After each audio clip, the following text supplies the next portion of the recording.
It's all about efficiency. I like to say optimization, not efficiency, because efficiency doesn't always produce the best income. It's really optimization. It's trying to take a process that you've always done and just do it faster and better and on a larger scale, and get feed out the door and delivered to the site.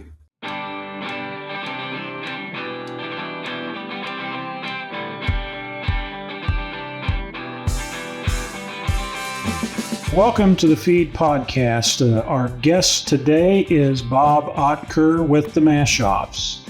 I'm Ron Hollenbeck.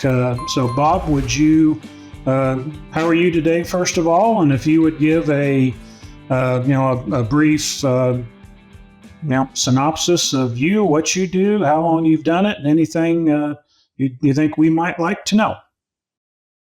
Okay, well, thanks for having me. My name is Bob Oitker. I am the Nutritional Operations Manager for the Maschhoffs. That's current title.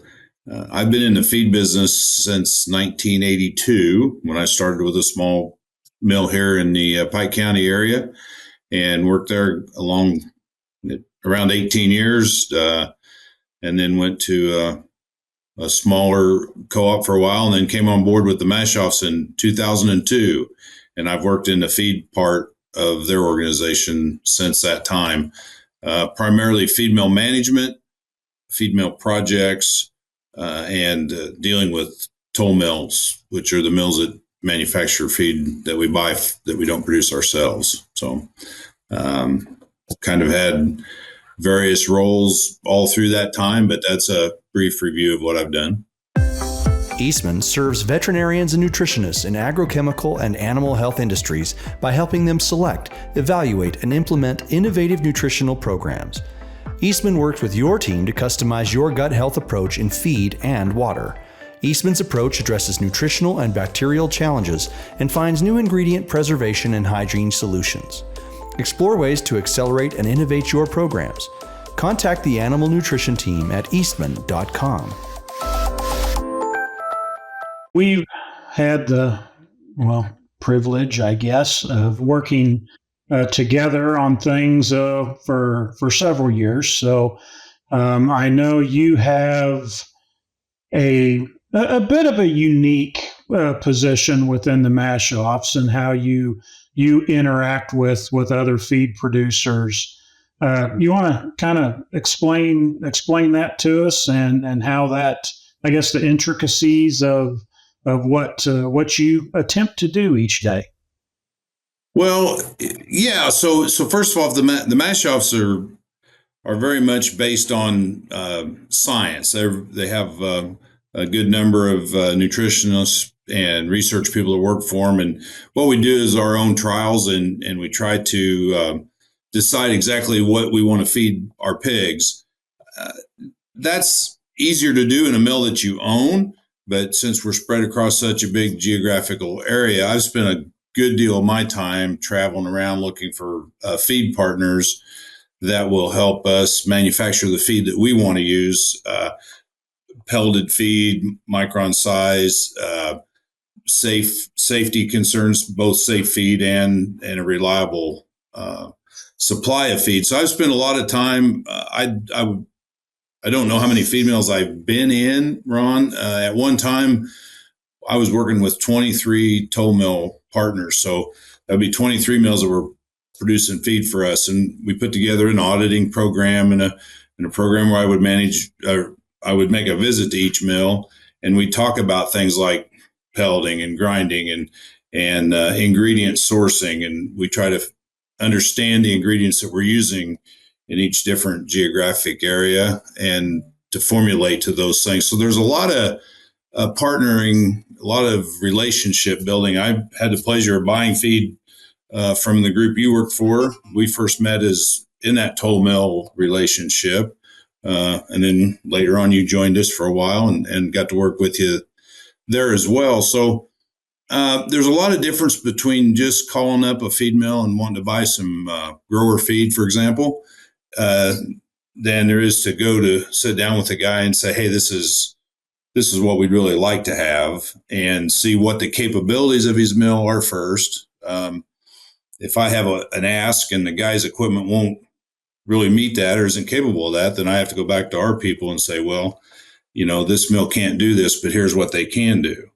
And then we talk about the cost of those kind of things. And so it's just a really challenging way of buying feed as compared to just calling a feed mill and saying, hey, send me out something here for a 50-pound pig. So that's taken up a good deal of my time, as well as then trying to learn the markets in that area for incoming ingredients, what's available, a fair way to price everything. We've always understood that if we're going to have a toll mill partner, they've got to make money too. You can't just try to get everything as cheaply as you can. Everybody's got to make some money. What we like to do is understand where that money's being made, and then what kind of things we can help with to help lower the cost, for both of us. So I guess that's unique in the business. Well, and how do you, you said earlier that the Maschhoffs are based on science and like to make science-based decisions. How do you balance that with your internal nutritionists, veterinarians, and leadership team? How do you balance what they want and try to build and establish a relationship with a toll mill partner that may be foreign to them, that it's just not something they've done before? Yeah, that's a great question, and I like to tell people what I do is I kind of live in that ground, that area between the scientists and between the people that are actually manufacturing feed every day, and a lot of what that entails is I understand what the scientist tells us out of the research barn, which is could be anything. We'll pick a topic. Let's talk about grind size, for example. In the trial, here's what we learned, Bob. In our trial, we learned this and this and this. And if we have that, then we'll equal this and everything is good. And we make the optimum amount of money. So someone has to try to work with the nutritionists and the scientists to make them understand that what we can do in a trial barn is not what we're going to see out in the production commercial field, because, the trial people should be very, very big on detail. They should understand exactly what they're doing. That's their top priority. They've got all this focus. So I go out to the feed mill then, and I look at the feed mill and try to get a grasp on what kind of equipment they have and what their other customers are asking for simultaneously.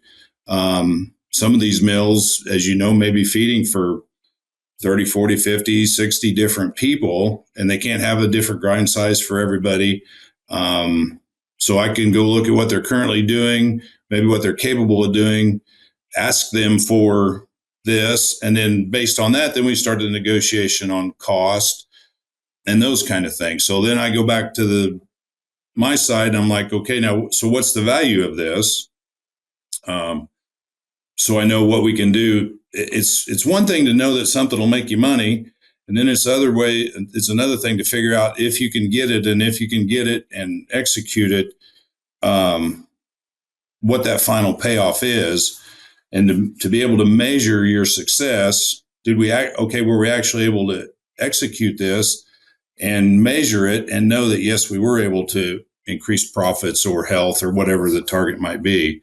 And there's a lot of negotiation in those kinds of things. There's a lot of different personalities. There's a lot of different people have different reasons for being in the room when you're wanting to do that. And you just kind of got to learn what everybody needs to make this thing work and put it together, and then a way to measure it so that you can make sure that, 6 months, a year down the road, you are getting that data. So we develop a system of sending data back to us so we can monitor QC testing or whatever it is we're monitoring, and keep a hand on that, and then have conversations when things aren't quite what we all agreed on to begin with. So that's kind of the space I live in. And oftentimes I have to go back and say, we can't do this, but we can do this. And, is that enough value to go forward with the project? Really the very same things we do at our own mills when we're talking about investing capital, right? If we want to do this, how much does it cost to do it? Can we do it regularly? And then what's the payoff for investing in that? So those are and I really love doing that kind of stuff. So I've been very fortunate to work with a company that really was a focus. Well, and with the Maschhoffs having their own feed mills, in addition to, I guess at one time over 20 toll mills that you've worked with, how is it different implementing change at a toll mill versus your own mill? I mean, and I don't mean that to be a loaded question. Yeah. But I know it's different. And so, yeah, how do you approach that and how is it different? Well, first of all, obviously you've got a little more autonomy, at your own feed mill, or you should have. And so it's a little easier to implement change quickly. Changes you want to make don't really affect anybody else. So we don't have to worry about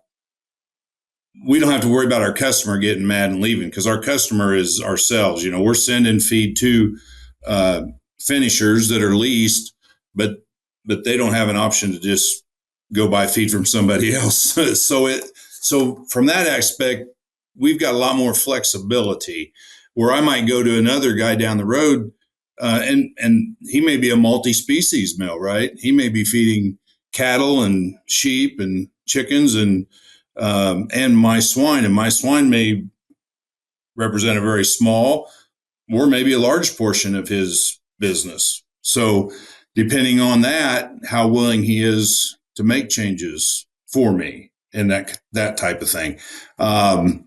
If we prefer a certain supplier and an ingredient, and that ingredient is more expensive than some other options, how can I work with him to get him to use that ingredient, my preferred ingredient, over what he's always used? So there's just all kinds of things that pop up. Medications, sometimes medications that other species use don't really work for us, or vice versa. And so then we may have to look at using some different medication in a feed mill. So there's just a plethora of things that we need to look at, and then the amount of success you have on that based on the volume. Because when you have 23 toll mills, you'll have mills that make a good deal of feed for you. We use somewhere in the neighborhood of 2 million ton of feed a year, and we make about half of that, and we buy the other half. And so if I go into a mill where I've got 20 loads a day, I get a little more attention than if I've got a mill that makes 2 or 3 loads a day for me. So we just have to work all those things out and try to find something that works for everybody. And then you throw some transport in there on top of that for some more complication of actually getting it somewhere. So you're trying to find a feed mill, within a reasonable number of miles from your site. Hence the reason we end up with so many toll mills. And those are the kind of things we look at.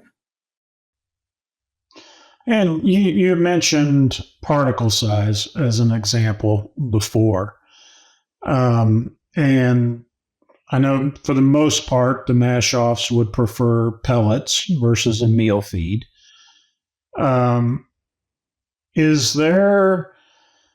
Do the Maschhoffs prefer a hammer mill versus a roller mill, or do you have a preference? I think the answer to that question is we don't have a preference, but we do believe pretty firmly that it takes hammer mill to get to the micron size that we want. We lean towards hammer mills for that fact, which can be another problem, because as you well know, it's more expensive to hammer mill corn than it is roller mill corn. And we've gone through the whole chain of events, since in 1982, we ground everything with a hammer mill. That's how we did it. And then we decided we could do the 650 or 700 micron corn on a roller mill with half the electricity consumption. So the whole industry switched to roller mills, and the flowability was good with the 650 micron or so corn. It was relatively, it was not as expensive from a maintenance standpoint either. And then, boy, we put roller mills everywhere and everything went fine. And then we started doing research on smaller micron. And that's the other thing. The interesting part about agriculture is there's very few things that everybody agrees upon, right? You can talk to some groups that they're happy with 650 micron in swine, and they might think that smaller micron size has, ulcers or other issues that come along with it, or flowability issues, and they just choose not to want to go there. So then once again, when you're out in the open market, you've got people that I go into and I may say, hey, I'm looking for 300 micron corn, and that scares half of their customer base right off the bat. And so that's probably the biggest thing to get done in a commercial setting, is to get micron size down where we want it, and then put in a big enough hammer mill to do the volume they need to keep the mixer running. It's usually a pretty good capital expense if they don't already have it. So micron size it's hard to find a mill that can satisfy everybody with micron size. So that's probably one of our biggest focus, is that and pelleting, as you mentioned. So, and I can speak with personal experience on that.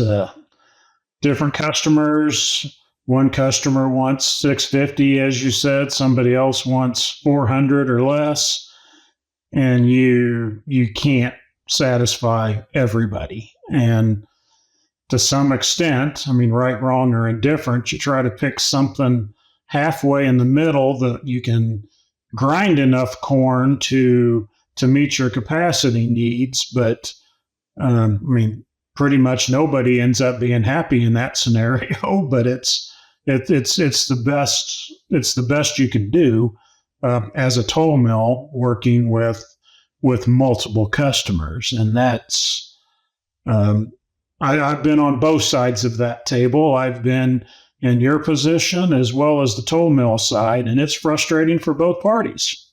It is, and it does take a pretty good partnership, and people who are really wanting to be in that customer service thing to really cover a bunch of those needs. And that requires capital, and then that raises cost. And then, I'll be honest with you, as the guy asking for all this stuff, I don't want to have to pay for all of it to the full extent, or then there's no reason for me to want to do it, right? And so that's the biggest drawback in a lot of places, is the dollars and cents involved in getting it. Capital's always been an issue, and I think always will be. And a lot of these big mills that they're building now, they're basically designed to make one or two things, right? And that's what they're going to make. And then they want to run a lot of tons, and that's what you have to do to pay for one. So it's a challenge to try to be outside of the norm, whether you want big micron size or large micron size. It's hard to find a place to grind corn for cattle anymore too. That's not done very many places anymore. So it affects all agriculture, the feed milling thing. Absolutely. And then when you get in areas that are, you get the idea of going somewhere and raise pigs where there's not a lot of pigs for biosecurity, and then there's also nobody to make feed for you. So that's very challenging when you get out in some of the western parts of the country. Yep. And you had mentioned some of the big mills today. You've been in this industry a long time. You've seen a lot of changes over the years. How has that experience from more smaller mills to these what some people call mega mills today. How has that impacted your roles through the years? Yeah, I'll tell you what, it's taught me a ton of things. The mill I started working in was probably a 25 or 30,000 ton a year feed mill. And that was a pretty big concern. In that day, we made a lot of specialty products. I would guess we had 20 or 25 employees in that mill. We did all the delivery with company trucks, that type of thing. A lot of special formulas. We screened all the pellets, so we had a very low percentage of fines in all the feed. The guy that came on Saturday morning to buy bags, for his 20 or 30 gilts or sows that he had behind the house was just as important as anybody else that came in and out. And gradually, all those things have changed slowly. The big mills. I mean, I don't know what a guy wants to consider a big mill, but I don't see anything built anymore that can't make 300,000 or 400,000 ton a year. Seems to be kind of a entry level mill today. The smaller ones are disappearing every day. We've had a couple of times where we've had some serious issues internally in one of our mills, and you go out and look for backup places to buy feed, and they just don't exist anymore. We've gone to processed pellet is what I call it. I think that's what most people call it. We don't concern ourselves with fines and those kind of things like we used to in pellets. If it's below an acceptable area, we load it on a truck. It's all primarily bulk. We used to bag probably 70% of what we made over at the old mill was bag feed when I started. Bulk trucks were really small. You remember the little single axle bulk trucks with the 3 bins in them, 9 ton. And we delivered a lot of that directly to the feeders out in the lot. We'd open the gate and drive out in the lot and go out and fill feeders, and now it's all primarily semis. All of our sites, or most of our sites, everything we build has 26 ton tanks. So you can, take one semi load and put it in one tank and come back. The volume, just the sheer volume of the things we do and the equipment we run, pellet mills that run 40 ton an hour are not even considered to be really big pellet mills anymore. The automation, 300,000 ton mill now might have 12 or 14 employees making, 10 times what we made over there. The processing is, I like to say that the processing really hasn't changed much. I mean, a hammer mill still does what a hammer mill did in 82. It's just a larger scale. And pelleting has changed only in that when I learned how to pellet, we were pelleting starters and those kind of things for flowability and for a lack of fines. We were pelleting so we could use some alternative ingredients. We didn't give a lot of thought to anything but what the pellet looked like when it came out of the bin. Now the scientists have understood more about pelleting and the effects of the heat and that kind of thing. And we're really pelleting now for a whole different set of reasons than we were pelleting in 82 and 83. And, we don't add all we used to spray on some strawberry scent and that kind of stuff to make the stuff smell better, which was all for the producer, not for the pig. That's all gone. It's all about efficiency. I like to say optimization, not efficiency, because efficiency doesn't always produce the best income. It's really optimization, and it's trying to take a process that you've always done and just do it faster and better and on a larger scale, and get feed out the door and delivered to the site. Yeah, I can tell you as you've experienced, pellet quality can be variable from plant to plant. Indeed. And I would agree. Well, certainly coming from bagged feed, the quality, the lack of fines anyway in the feed has, uh, I guess, more fines have become acceptable as time has gone on, and going to bulk feeds and those larger pellet mills, and how I assume that's probably a constant discussion you probably have with toll mills. How has that interaction gone between you and the toll mills, and getting the feed quality, the pellet quality you're looking for? Yeah, and that's probably one of the more challenging things even than micron size, because in my feed mill, in our feed mills, I can order the die spec I need to fit my formulations. It allows me to run the temperatures I want to allow, and so we can sit there and do that 24 hours a day, 5, 6, 7 days a week. And so you go to these other mills knowing that what you're asking for is not undoable, right? It's not impossible. You're doing it at home every day, but then you get into the situation where there's still people in the industry that do use pellets that want the lower fines and demand the lower fines. And so the guy is trying to set his pellet mill up to pellet Ron's feed at a certain percentage of fines, and so he needs a different die spec. And Bob comes along and says, "Oh, I can tolerate twice that many fines, but I want this temperature." But he can't buy a die that will do both. And going back to the old days, when you and I started, you just had 5 or 6 dies for the mill, and they weren't all that big. So it was a 30, 45-minute job to change dies. You might have 3 different dies on one of those small pellet mills in a day and think nothing of it.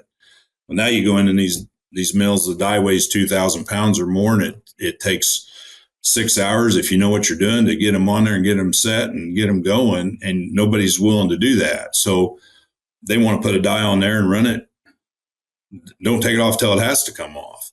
And so the die spec thing is a big stumbling block for me, because I am less concerned about fines than the next guy down the road. And then if you happen to throw in a multi-species thing where a guy's trying to run a little bit of maybe a cattle starter or something like that, then you've got another layer of issues there. So it's really tough to go out and match what you're doing at home. You just have to go out there knowing you're probably not going to do that. Now, there's a couple of big mills around that really are doing pretty much the same thing we're doing, and you can do it there. But I would say that's a very small percentage. And so then you have to adjust your way of thinking. And this gets back to that I mentioned earlier about trying to understand the capability of the feed mill. So I'm the kind of guy that if I come to you, Ron, I want you to make feed, and I tour your mill, and I can see that you cannot hit the production standards that the nutritional and the science guys are asking for, then that's where I have to go back to them and say, Ron can't do this. So don't send him these production standards and measure him against those for the next 5 years, because he's never going to hit them. It's not possible. So that's part of my job, is to then go back and talk to Ron and say, well, what can you do, Ron? And then we run a few feeds and we see, and then we go back and tell those guys, and we set a standard for that mill based on what they're capable of doing, and then just ask them to continue to do that.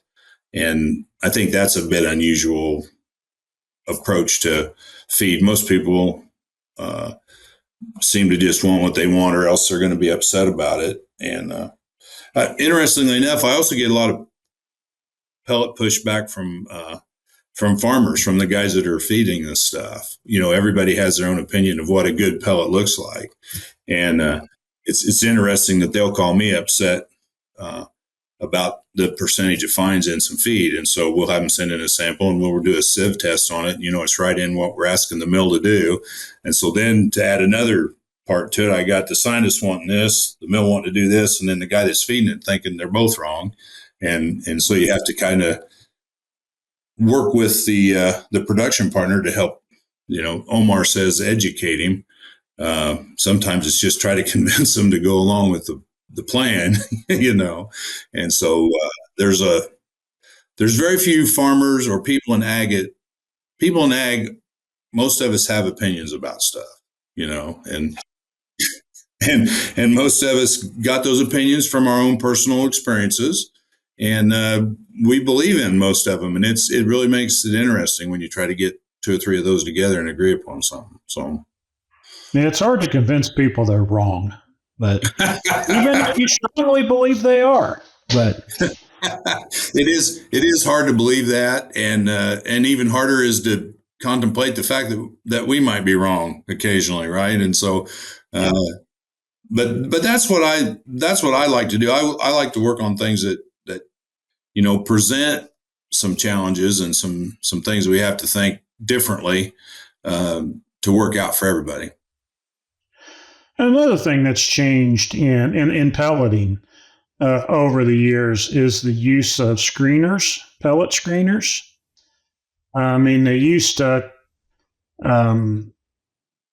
most mills that pelleted would have screeners, and they'd screen it to make sure there's as few fines as possible. And I mean, personally, I hate screeners, but do you have you had customers that tell you, well, I can make a better pellet because I have a screener? And is that, I guess, are you currently feeding any feed that is going through a screener, and does that, show any value, I guess, to the nutritionists and the scientists? Yeah, well, the quick answer to the question is we don't have anybody that I'm aware of screening pellets anymore for us. And the primary reason is, as you know, that slows the process down because you're returning the screened product back to the mill to be repelleted. And then so they say they're running 40 ton an hour, but 20% of it's coming back to the mill to be repelleted. So they're not, and that drives up the cost.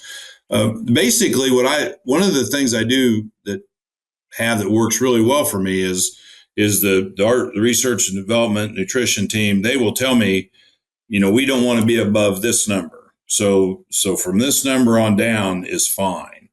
And so most of my issues with fines in feed come from the toll miller who wants to be way below my mark because somebody else wants him to be, right? Requests it. And then again, the farmer or the site manager who believes that we're getting cheated because we're paying for pellets and we're getting, say 20% fines in the feed, and they want the load reclaim. And in all fairness, pellets are harder to manage, especially in cold weather. Fines create some issues properly cooling pellets, and you send hot pellets out to the farm on a bright Iowa brisk 20 below morning, and you can have some problem getting those back out of the bin, right? So it's it takes more management to feed pellets. I would absolutely agree with that. So for all those reasons, you've got people kind of pushing back on the fact that we do feel like we can feed a higher percentage of fines. We always like to say we work mostly off what the pig tells us, as opposed to what everybody else tells us. And that's been one really good thing about our system is we all try to focus on what the pig's saying and work that around with everybody else that's involved in the program. Have you, sticking, I guess, with the pelleting process,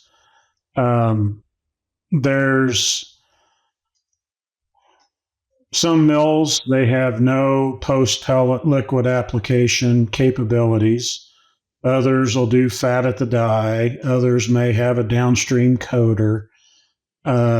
With regards to, I guess, feed quality from a nutrient standpoint, pellet quality, and I guess flowability concerns at the farm level. Have you seen is one system better than the other, whether it's a downstream coder, fat at the die, or with the diets today, energy levels are lower than they were several years ago. We'll put it that way. Several years ago, you about had to have some sort of a post-pellet application system because you couldn't physically put that much in the mixer and get anything to stick together in a pellet mill. Toll mills are going to have different systems versus your own mills. Just curious from your personal opinion, which do you prefer, whether it's from a pellet quality perspective or a just overall feed quality perspective? Yeah, I think that's an excellent question, and the fact that too is variable. I personally would consider anything over 20 pounds per ton to be a maximum that you can put in a mixer and then still make a decent pellet out of it. So that's the way I would tell it, to my research guy or to whoever. You and I remember when we used to we put 100 pounds of fat on feed before, when, you and I bought a lot of 25-cent fat, right? Which is and nursery diets were a lot more than that. Yeah. So I would tell you, in my opinion, if you're going to do it right, if you're going to have more than 20 pounds per ton, then you need to go directly to a downstream application, between the mixer leg or the pellet leg and the destination bin. More than 20 in the mixer, and you're going to start seeing just poor pellets coming out of the pellet mill. And if you try to put that much on at the die, it messes the cooler up. It makes everything dirty and nasty. A nice fat coater application to the cooled pellet is by far my preferred way, and preferably with a mixer, just a mixing auger, not an actual mixer, but a mixing auger between the coater and the destination bin, just to give it a minute to soak in. And particularly if you're going to do high volumes. And if you start talking about putting, say, 50 or 60 pounds per ton of fat on a pellet mill that's running 40 ton an hour pellets, that's a lot of liquid that you're pumping up there. And you better have the right equipment, or especially in the winter, it's going to be a mess. So I'm a big fan of fat coaters. Do you have any, this is coming from personal experience in a feed mill, in the dead of winter with a downstream fat coater, had the blending screws to mix it, get it to soak in. Do you have any of your toll mills or your company mills that have an issue when it's 20 below zero outside, even with the correct equipment, but putting 70, 80, 100 pounds a ton of fat on, it can't soak in and basically sets up on the outside of the pellet, so when it gets to that bin on the farm, it won't flow? Have you experienced that, and how do you try to overcome those issues? Yeah, indeed, we have. And I think all of that, the root cause of all of that, just as you described it, happens all the time. And to me, the root cause is we don't properly cool that pellet coming out of the cooler. So if you think about the fat application is going to take place, that pellet's got to be the right temperature, and it's got to be able and willing to absorb that fat that you spray on it. And if you're in a very cold climate, like, I'm not picking on Iowa, but let's face it, if you're in Northwest Iowa in the wintertime, you're going to have some really cold temperatures. And I think we have a tendency to more or less freeze dry that pellet. So the outside of the pellet is very cold. The inside of the pellet's still warm. And so we take this pellet that's now, if it's within 10 degrees of ambient and it's 0 outside, we've got this pellet that's 10 degrees, and now we're going to spray this 160-degree fat on it, thinking it'll soak in, and it doesn't. It hits that cold outside shell of that pellet and then just solidifies. And then we put it in a bin somewhere, and that heat seeps out of that pellet that we trapped inside when we didn't cool it properly. And then it melts the fat, and now you got moisture. And then that eventually dissipates. And again, it's still 20 below 0 outside. So now you have a 24-ton ice cube of feed in the bin. And I've seen that more times than I even want to remember. And I'm sure you have too. And I think in some areas, it may not be wise to pellet in the wintertime, or not put that much fat on it anyway. And then now I'm back talking to the nutritionist, right? And those guys saying, hey, guys, I know this makes money, but we can't do it. Everybody's going to quit working with us if we keep trying to do this in the wintertime. And last but not least, the site guy, he's the guy that's left out there laying on the ground trying to rod that stuff out of the bin and get it into the pig. And even the best animal husbandry people in the world have a limit, a tolerance for that, right? I mean, it's just very difficult. And now we're getting back to that thing what I said, but everything that happens in the barn, the trial barn, can't necessarily happen regularly across the whole system. And we have to be flexible on that stuff. We owe that to the toll mill. We owe that to the site guys and to the animal. Animal welfare has got to be right up there on top of the list of things we got to be thinking about.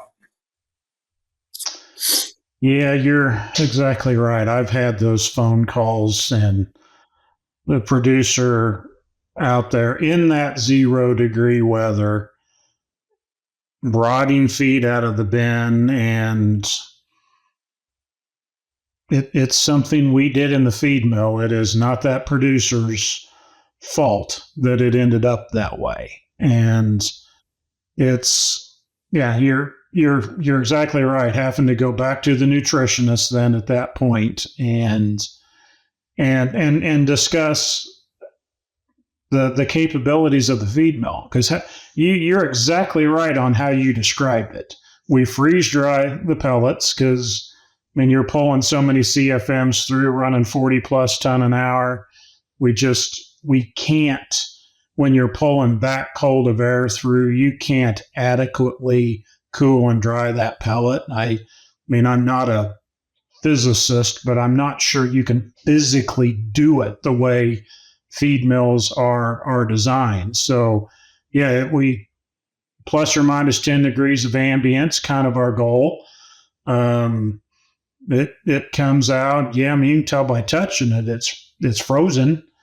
And then and then we got the wild idea on these downstream fat coaters. Let's run it through a heat exchanger then and get it hotter before we put it on the pellets. And it makes sense. If you have a properly cooled and dried pellet and you hit it with hotter fat, it's naturally going to want to soak in to that pellet. But I think we shoot ourselves in the foot doing that when we're sending up a pellet that's frozen and squirting the hot fat on it. Yeah, it'll thaw the outside a little bit, but you're right. As it sets in a bin and that heat moves through that pellet and through the bin, and the fat melts, it's a mess. And so have you over the years had toll mills come back to you and say,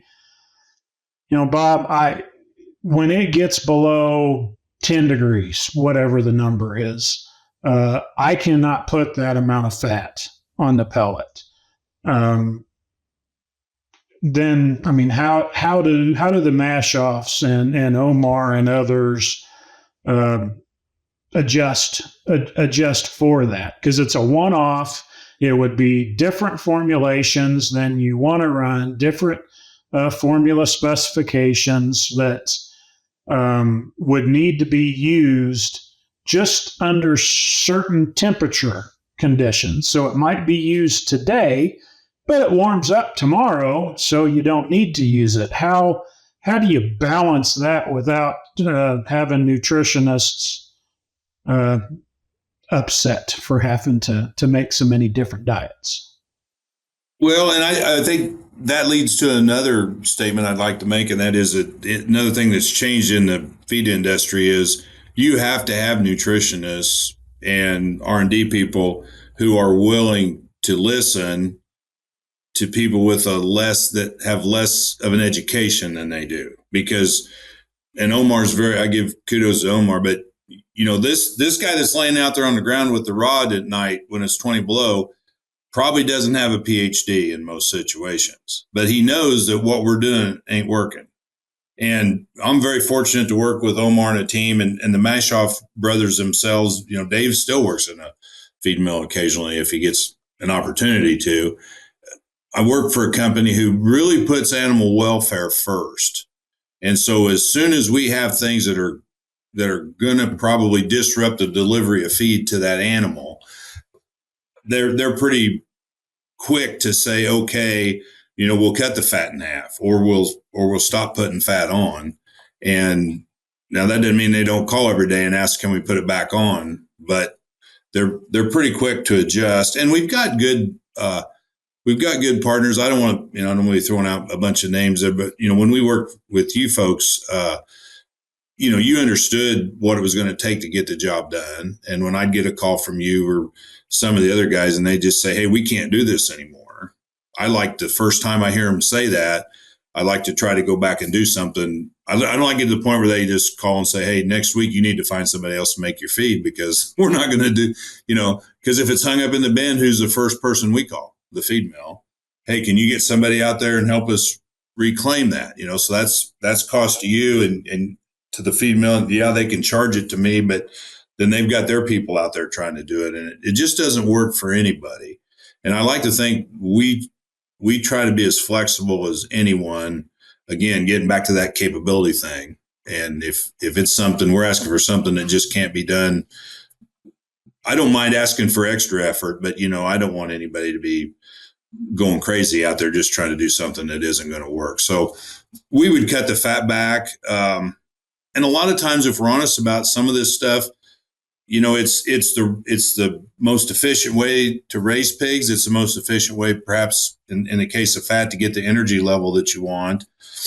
But, it might not be the only way. And it might be, that if we would, let's say we'd have a feed interruption for 2 or 3 days, twice during that pig growing up, how much did that set him back? What'd that cost us? And these guys will look at that kind of stuff and realize, hey, the best thing to do is keep something in front of the pig.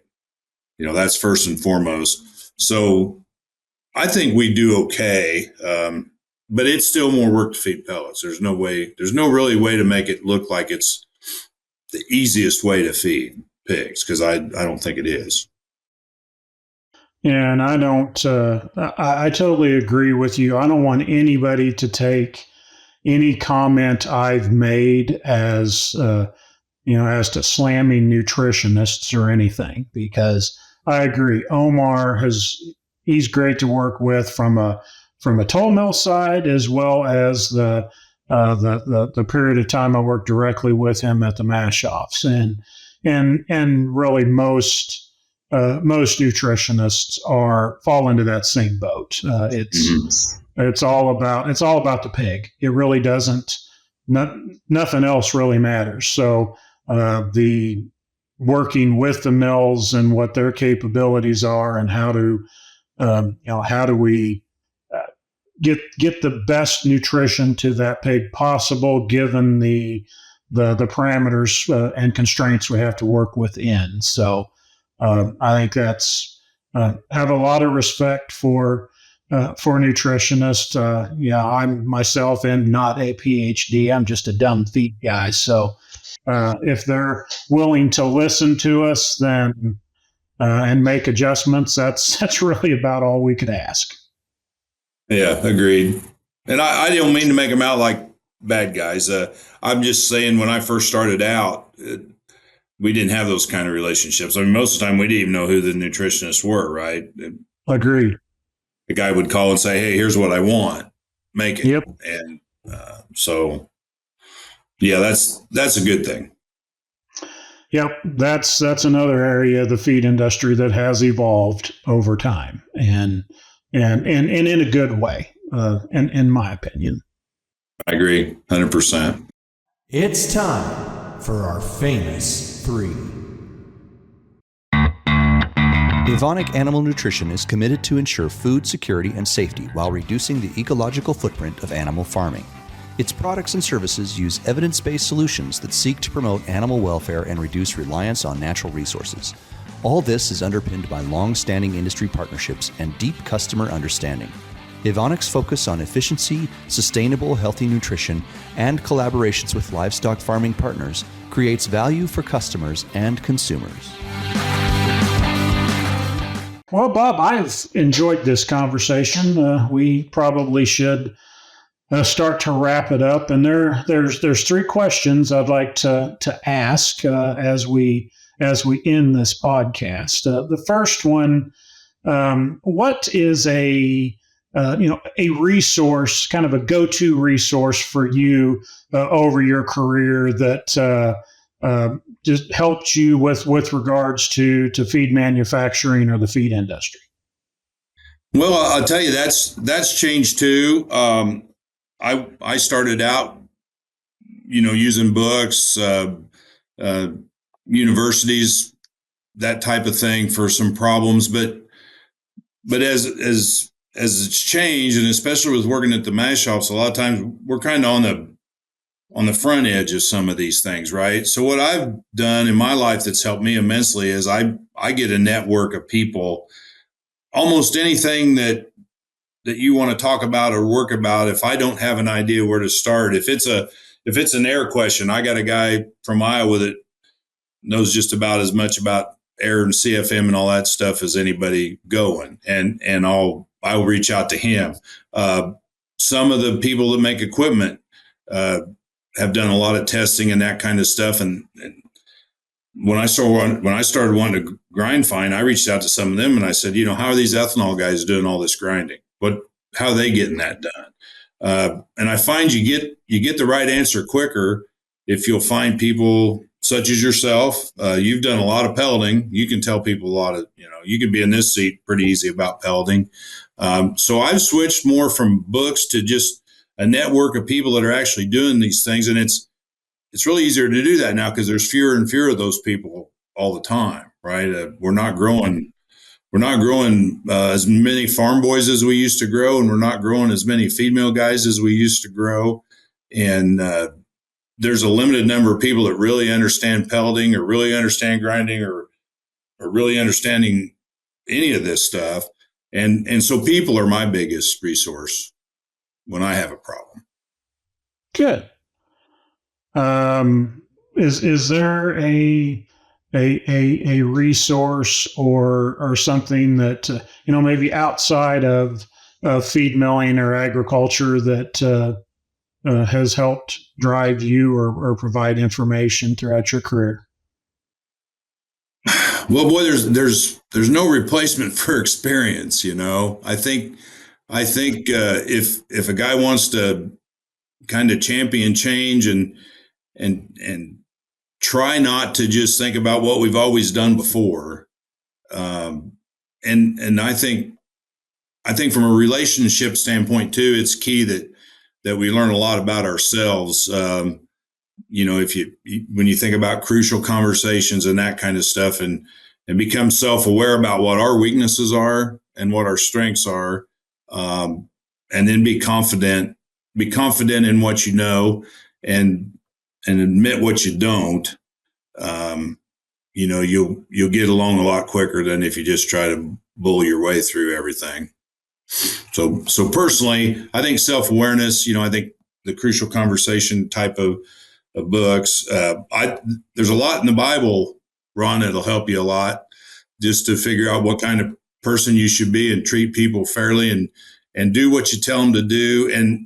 And I think in corporate America, the other thing is we need to understand what we control, right? And so I always limit my promises to people to things that are in my control. And so I'm not out there making promises that I can't keep. I think that's really a bad start to a relationship. So if you want me to do something and I can't promise you, that's what I'll tell you. I'll do what I can, but I can't promise you. So from a personal standpoint, those are some of the things that I've learned in the last 64 years.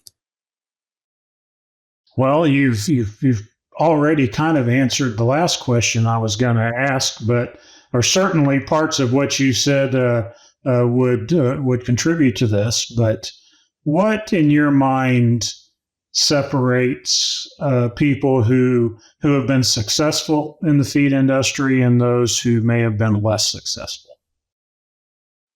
Yeah, I think agricultural people are born; they're not made. I was fortunate to have a grandfather who had a farm, and I had a sincere interest in agriculture to begin with.